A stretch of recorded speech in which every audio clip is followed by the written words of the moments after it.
My question to you is, how do you feel about Trump running again, and what kind of impact do you think this will have on the presidential election?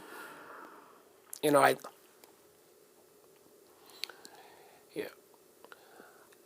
I think there is nothing positive or future-oriented about Donald Trump running for president again.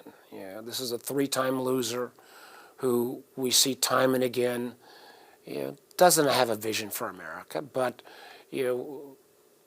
wants to be frankly an object of self-pity and is constantly looking back.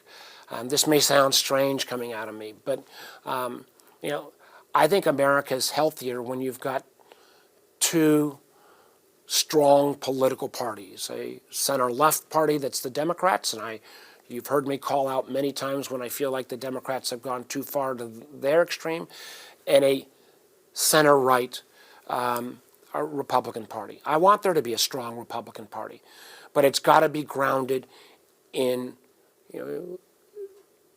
principles and ideas. I think a lot of the folks who are saying the Republican Party ought to be about ideas, the only idea that came out of many of the candidates that were Trump-backed this year was, a party of grievance, a party of anger, a party that simply wants to relitigate the 2020 election. And the most positive thing, in my mind, was the almost universal rejection of those candidates. And I think that's healthy for American democracy. And if we can get back to where the message that came out of too many of my Republican friends this year was simply, Biden bad, inflation bad, crime bad. Of course inflation and crime are bad.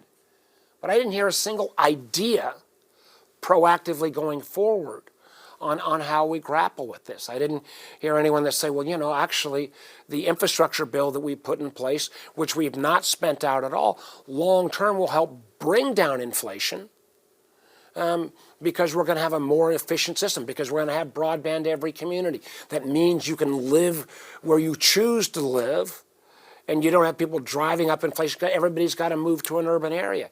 I didn't hear anybody complain about the fact that if we actually limit the cost of insulin to $35 a month, and I've shared with you, I got a daughter type 1 diabetic. I can afford her insulin, but the fact that we've got now seniors at $35 a month, that's going to bring down inflationary pressures. We ought to broaden that to all Americans.